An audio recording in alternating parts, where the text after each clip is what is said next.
What President Buhari has demonstrated in the last 6 years or 7 years is a clear example of what APC administration can give to Nigerians. And if you look at those that have declared, the famous ones, you know, they cannot be better than what APC has done so far.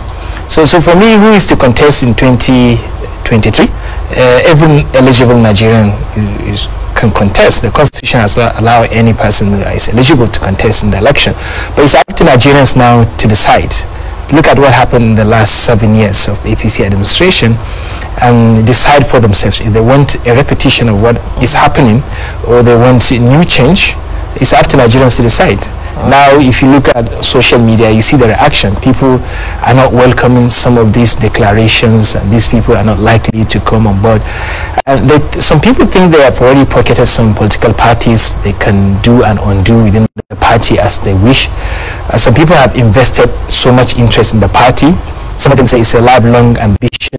It's something they have been harnessing for a long time. I think this is the time for them to reap it. But I think it's not going to come as easy as most of the politicians have anticipated to be. I think for me, when we look at because we are voting the political parties, even though the candidates of the parties matter a lot. But if you look at the APC administration, the performance of the APC administration in the last 7 years, and we can summarize it and say 8 years, because I don't think in the next 1 year APC administration will make any significant difference. Even from the interview that President Buhari gave, his performance has to be scored based on 3 majors, based on 3 broad areas: the insecurity, the security, the economy, and the corruption. What he said. So if you look at these 3 elements, the security issues, President Buhari was measuring his performance in the area of security based on how number of local government he retrieved from the hands of the Boko Haram.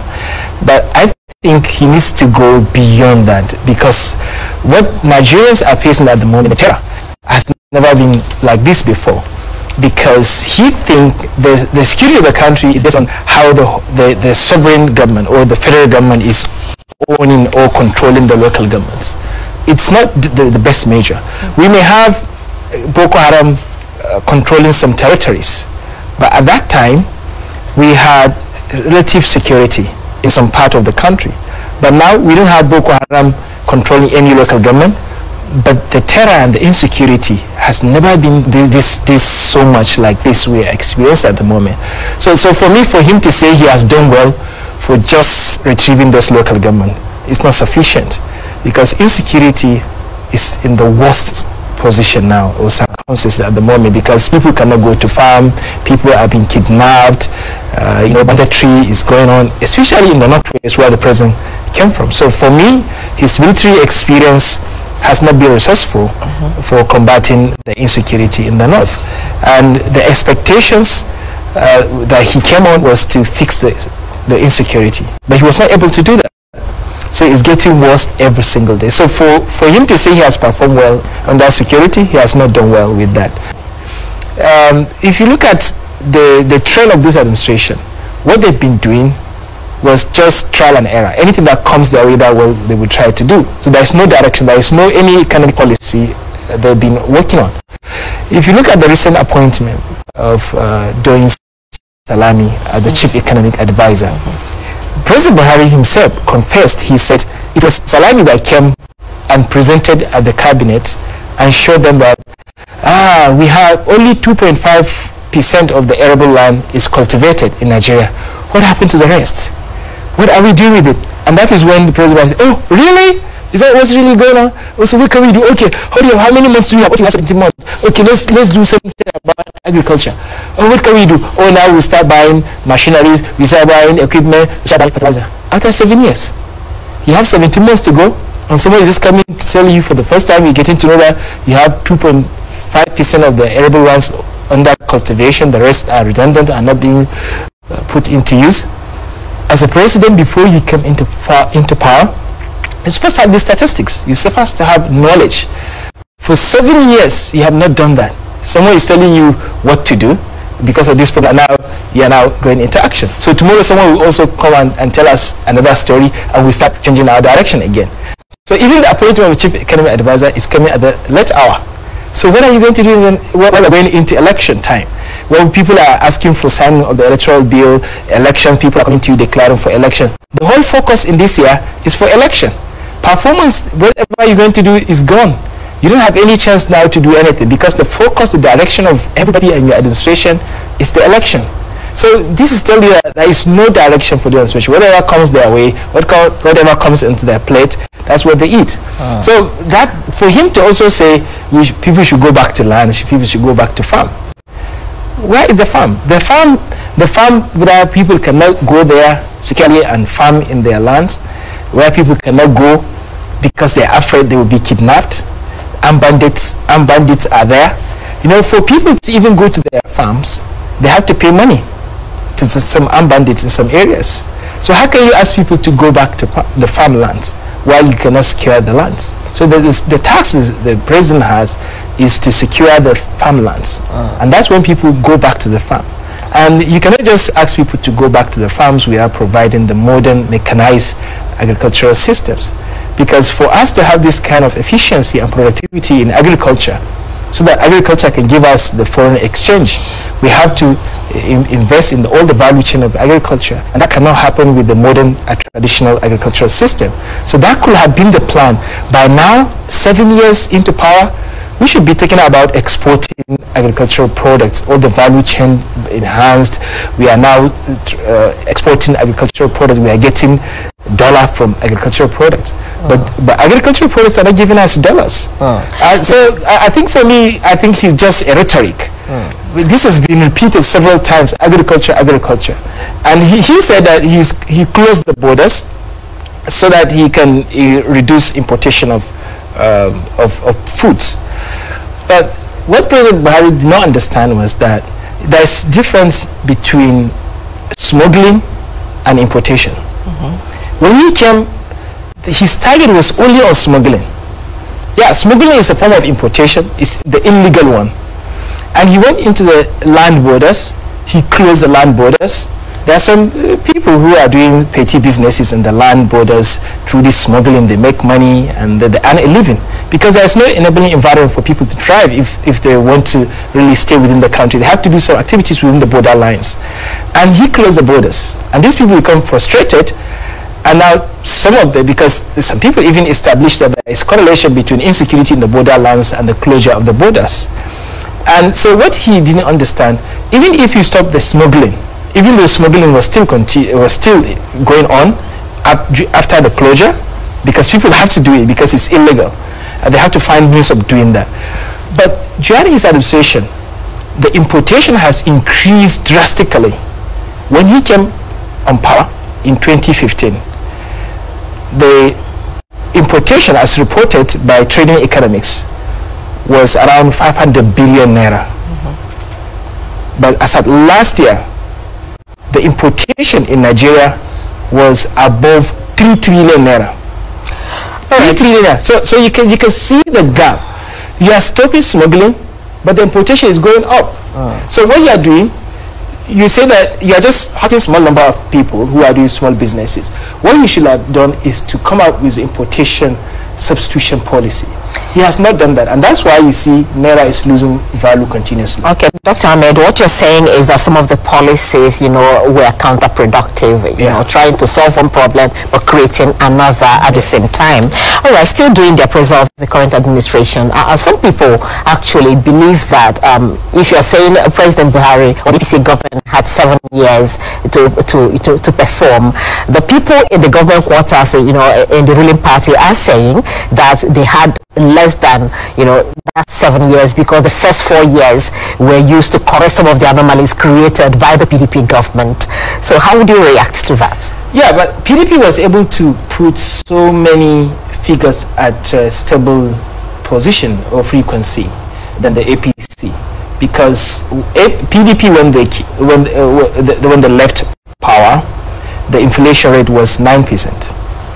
So if they can declare the mess of the PDP as they said, let them reduce the inflation to 5%. So what they did was to increase the inflation now to more than 15%. Is that clearance? Is that progress or or going backward?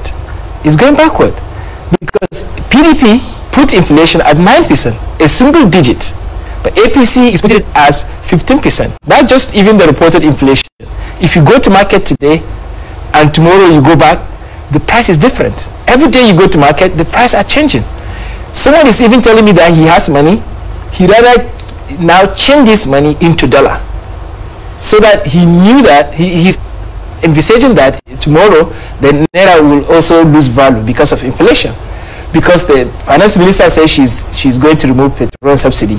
So he's anticipating that petrol subsidy is going to be removed, so and that everything is going to inflate more. It's better for him to keep his money in dollar, and that is really hurting the naira so much because everyone will be looking for the dollar, and that would appreciate the dollar and depreciate the naira. So you see, if they say they have 4 years to clear the mess of PDP, what they are doing is even creating more mess. So they spend the 4 years creating more mess than the PDP has created. Absolutely. And if they want to clear the mess of PDP, when PDP left power, the unemployment rate was around 8 to 9%. But now declared it, or they increase it to 33% level of unemployment. Is that clearing the mess? Now, there could be so many indices. When you look at exchange rate, there are a lot of indicators you need to look at. Exchange rate, when PDP left, dollar was 197 naira, right? And now how much is it? Far more than 400, even the official rate. Far more than 400 naira. Okay, so you see, that's no excuse for them to say 4 years of clearance, and there is no excuse for them. Fine. Let me come in here, Dr. Ahmed, because you've done quite an appraisal. Well, I'm just giving you the indicators. The indicators are out there for people to say, this is not politics, these are facts. Yeah, I just finished talking about inflation from 9% to 15%. Unemployment from 8% to 3%. Exchange rate from 197 to more than 400.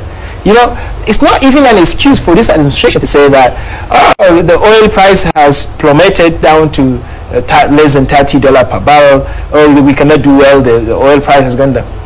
For more than 10 months, the price of oil has never dropped below $60 per barrel. As we speak now, the price of crude oil is $80 per barrel, more than $80 per barrel. So it's not an excuse for them to say we don't have the money. How many times, if you look at the debt, when they came up, the debt, national debt was around 12 trillion naira, and now they increased it to 32 trillion naira, and now they were even planning to borrow another 12 trillion. So we are all indebted as countrymen and women. So if you look at these indicators, you know, this is not a progress we are making. And then we look at corruption, because they've been talking about corruption, and tell me at least significant number, or let's give you a number, maybe 10 famous cases that, or people that were prosecuted in the name of fighting corruption. Well, what you hear is EFCC putting this person or putting this person in their custody, and then you don't hear anything again. You know, and there's no any special court created, and the system that is creating the corruption is still being maintained. There is no systematic changes. So I don't think there's any significant change. You've done this appraisal, so let's look forward now. Yeah, so going forward, 2023 is already here. So many people are already jostling to become president of the country, irrespective of which party they are coming from. So what qualities should Nigerians be looking, you know, at in electing who mans that leadership but mantle? First, before you look at what you should be looking at, you need to know where you should try to avoid.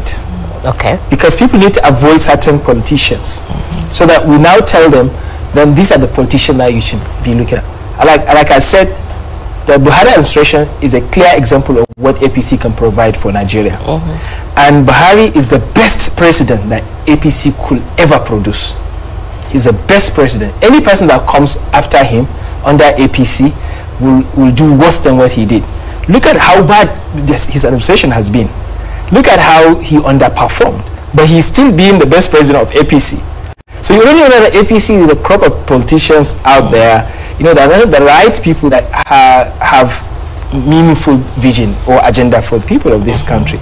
So people should avoid this kind of politicians who are just coming, because APC just came together just for someone's or some people's ambitions. And they are now reaping from that. So I think even the Bola Tinubu that declares his interest to contest is not going to be much better than this administration, because look at how much people have suffered. The economy has suffered, insecurity, but still this is the best of some people. Wow, we should try to avoid that. But moving on, what we should be looking at, we should look at leaders who believe in competencies and ideas of Nigerians, who are willing to do inclusive governance, because within the quality and skills of our leaders are not measured by how much they know everything or they can do everything by themselves, but by how much they are willing to engage and involve people who have the experience and the ideas to work with them irrespective of their background. We don't want leaders who look at you and look at your ethnicity or your religion or your tribe. We want leaders, when they look at you, they look at what you have inside your brain and the ideas you have, even if you don't share the same political ideology or affiliation, because the idea, our ideology is the country. So we have to put the ideology of the country first before the ideology of the political party or political interest. But what this administration are doing is the nepotism of just, I have to know you, I have to trust you personally. Even if I know that you have the capacity, I will not bring you on board because we are not related, because I don't know you, you are not my friend, you are not a friend to any of my associates. We want leaders who will bring all Nigerians, capable Nigerians together and put this country forward. Because the mess is so much that we need all hands on deck to push this country forward. We have people of this pedigree, people who have exhibited this kind of skills of trusting and believing in competencies of people who are willing to harness and bring them on board. But we have seen quite a lot of people coming out to, you know, talk about the ambition, declare their interest in the presidency. I mean, we saw David Umahi, we've seen Barrios Anyim, we've seen consultations and articles, we've seen a lot of people, like you said, the famous faces. You have talked about reintegrating of ideas, you know, by Nigerians. But then again, some Nigerians will be asking, what do you expect to be the first conversation for any man, anybody, any woman who wants to lead Nigeria going forward? Because you also would remember that a lot of people feel that there is an edge to Nigeria's unity. There is a disenfranchisement of the different, you know, colorations of that what makes Nigeria. How do we begin to look at Nigeria's unity? Yeah, I think unity can only come when there is patriotism, when we believe in the country first, because what unites us is the country. But if you don't have that common purpose, then there is no unity.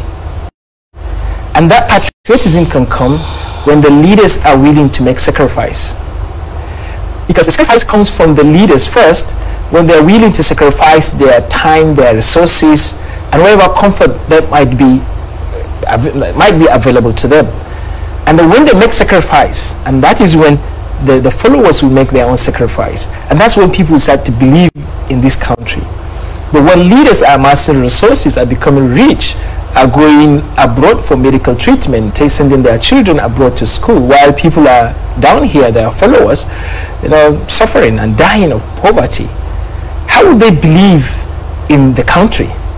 So I think fairness and justice come first for people to believe in the country, and that's what unites us. So what is uniting us is not there, then why is the unity?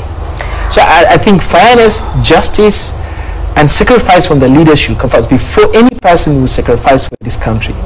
And that is the most important aspect for whoever is coming next, to unite this country. And unity doesn't just come through rhetoric, it comes through action. And it's what you do as a leader in person that will give the trust of the Nigerians that, wow, we believe this country. Have you seen anybody in such, you know, character in any of the aspirants so far? Yes, if you ask me to mention them, of course, we believe some politicians are very good choice for this country, because people like Atiku Abubakar, he's a person who has the experience, he's a person who is not governed personally by ethnicity or religion. And the age? And, well, age is just a number. Because like he said in one of his speeches, he said he feels mentally as if he's 25 years old. So I think if you look at his agility, his body, I think he's far more agile than any of his contemporaries. So I think what we want is not only the age. We want the idea. We want someone who is willing to bring the young energies around him to work with them, because he cannot be everywhere. You need people who are young people because he said he's going to bring 40% of his ministers young people who will be doing all these things. But Dr. Ahmed, talking about the names you're mentioning, how relevant would zoning principle be in this political dispensation? There are people in the Southeast who believe it is their turn. You don't just cross a bridge and say the bridge should, break at this time. The North have had their term, and it is the time for the Southeastern. Do you think that should play a key role this time? Yes, I think leadership is something you attract. You have to demonstrate the competence and the ability to do that, and people will recognize that and they will give it to you. You have to attract it, and I believe in fairness and sharing, give people opportunity to do that, but to get opportunities into power and see what they could do. But like they say, politics is a game of number, and you have to convince the numbers that you are the right person. So it's an open game. If you can convince people, it's not like, okay, nobody will contest this election, it has to be people from your house who will be contesting. No, you have to prove that you are better. It's an open playing ground. So I think for me, as much as we want certain group of people to rule, to lead, it comes down to the candidates. I'm referring to what you said earlier about justice and equity and fairness. Some people believe that if the North have had their time, it is just fair and just to allow the South. And there is no area or any part of the country where you don't have people with competence. Yeah. I think the best form of fairness and justice is just electing the right leader. There is no justice better than this one. Electing the best person for the job. And if we have the right person for the job, then there is no call for alarm. I think people should be contented with the right leader that we are choosing, wherever that person comes from. And we operate a federal system where the president cannot operate alone. He has to have a character balancing or national balancing. He has to appoint ministers from each state. There's this character policy, right? We operate in the country. He cannot just appoint people from certain areas. Governance is a group, is a teamwork. So even if the head is from so place, it doesn't mean he's the only one doing it. So there should be fairness even in the inclusion in the appointment of the cabinets.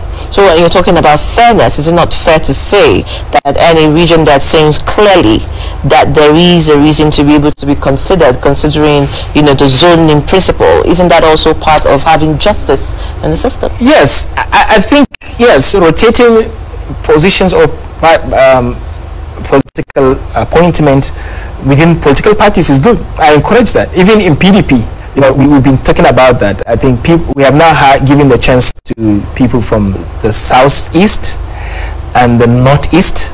They have never produced a president, and then we say this time around we should give them the chance. And even if you look at the presidential ticket the PDP had last election, was people from the northeast and the southeast, just to make sure that there is this fairness. So I think it's up to the party to decide. I'm not the one to decide here, but I think it's in fairness to share, to rotate, so that we see the capable hands and people where we can get. I believe with what you said, that we have competent people across the country. It's not only peculiar to a certain region or certain group of people.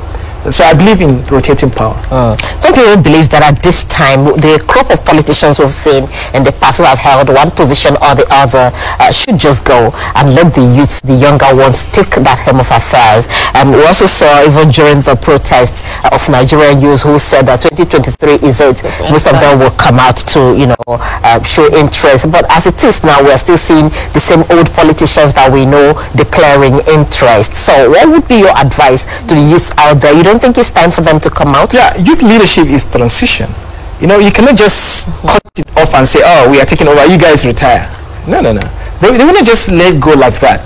We are aware of the agitation for young people to be leaders. But young people need also the experience and the wisdom, the knowledge of the senior generation.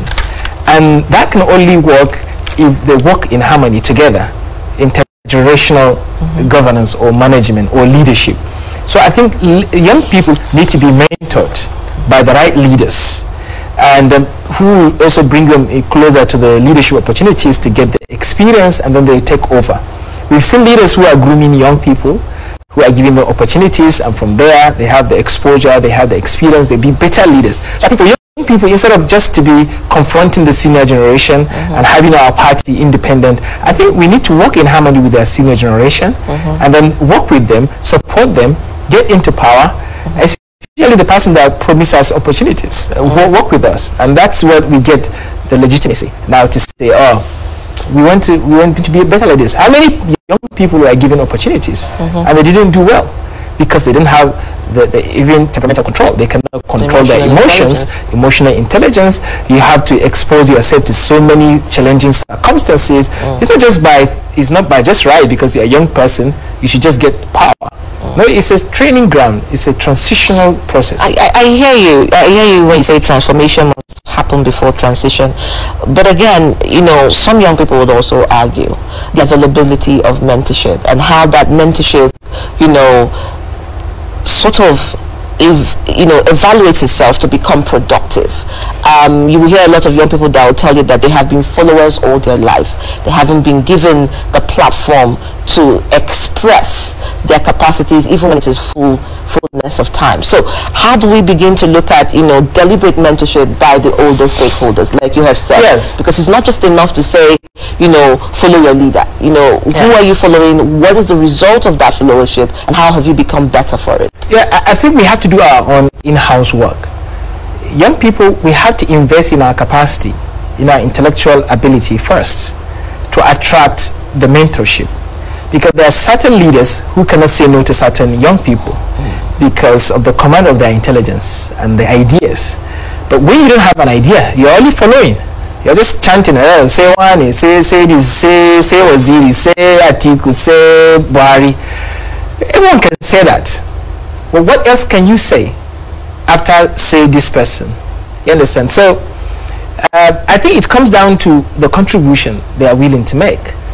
We want to see young people contributing in policy ideas.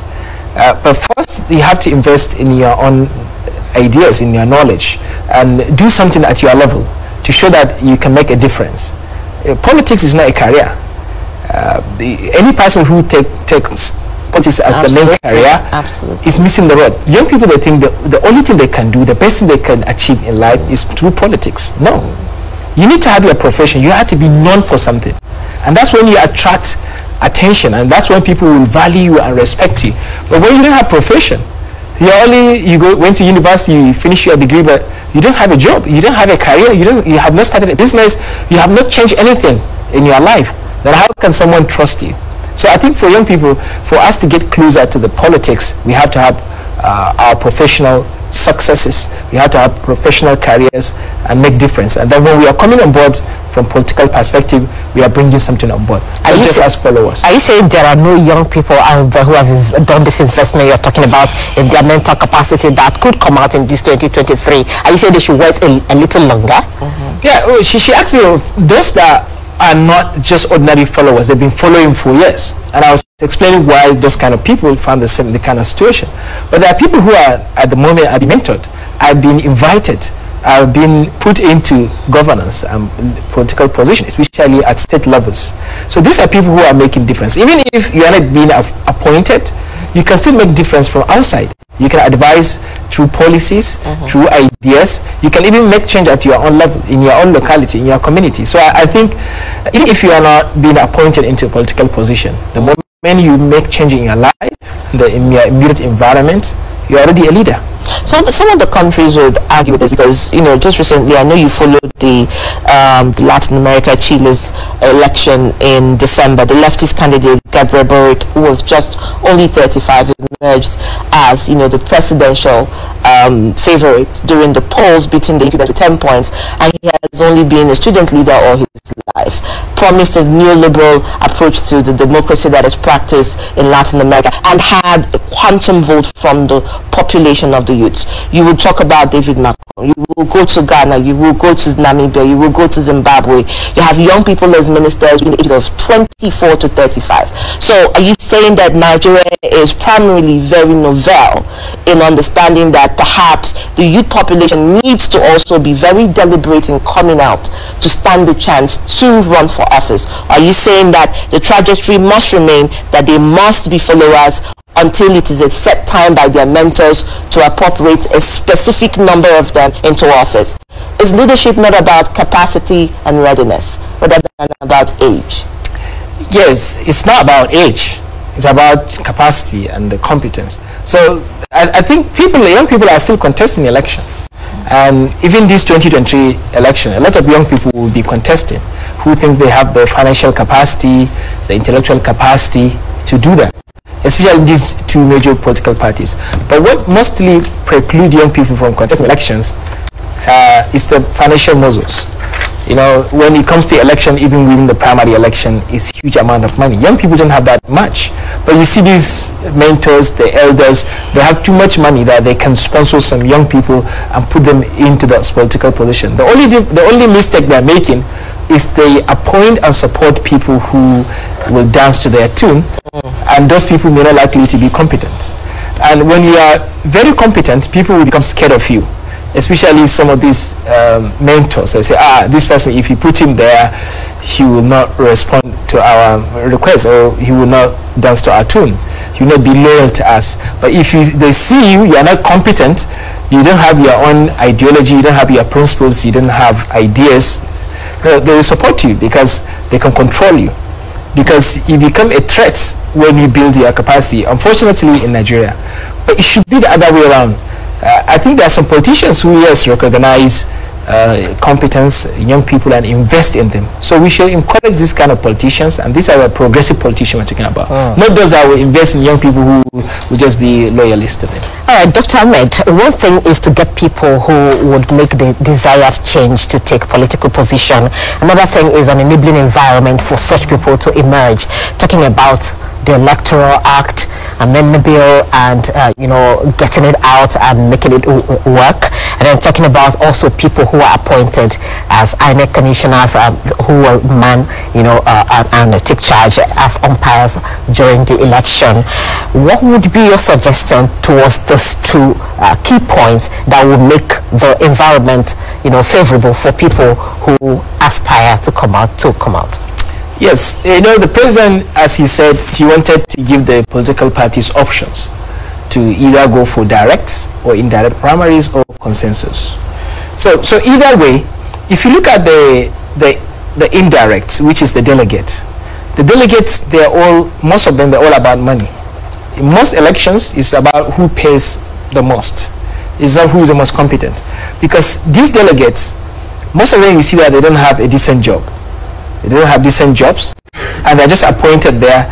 This is their season to get money. If 100 contestants will come and contest for one position, they will welcome these people, and they will collect their money, all of them, and they will vote whoever put them there wanted to do. So they are put there by some people who will be using them to control, because through them they pocketed the party. So if you look at the indirect indirect primaries, it's not so good. Because some of the delegates, they don't even know how to write. They even know how to write the name of whoever they want to vote for. If you give them 20,000, you can change their mind. You give them 50,000, they can change their mind. And that's what gave opportunity to people who are not competent to even be close to leadership position. Now we use their money. Just because they have money, they are winning tickets. They're getting into the elections. And because these people are not looking at the competence, they don't even know what is competence. The only competence they know is the money. So you see, you can still query that system of the delegates. But if you bring the direct election, where people join queue, the A4 system, it's still going to be chaotic. It's very complex, because people can use it to create violence and insults, and make people even don't want to join the queues to be counted. And people will still use money to give people, I say, join my line, join my queue, and then I emerge. So people will just buy people again. So it comes down to sincerity of our intention when we are participating in politics. Because the moment people make money when they get into political position, there is not going to be a fair and enabling environment for in the electoral system, the process, because people with the money, they will invest in that process to get that big money in the political position. So the moment there is money, the moment people will become rich by just being elected into political position, I doubt if we're going to have good governance in this country. So I think the best environment we need to change, or system we need to change, is to reduce the monetary attraction for political position. That way you see the system is sanitized. Why should I give money while going there and not making money? In the last election, people spent a lot of money. More than 3 trillion naira has been spent in the election processes from all contestants that won, the ones that did not win, all of them put together. A lot of money is spent. If you put those money into factories, into productions, how many more jobs can we create? But people are putting money in election, not in business, not in production. So you see, our investment is politics. And politics is not money-making venture. Politics and position and leadership is responsibility. It's service to the people. So it should be attracted to people who are willing to serve. So if you want to make money, go to business. Unfortunately, people are going into politics to make money. And the system, the process of getting there, will all going to be about money. So I think no matter whichever system, and that's what the President Buhari has failed to do, to sanitize the political position, to reduce the attractions, the monetary attraction into this position. That way, people wouldn't care whether it's direct or indirect.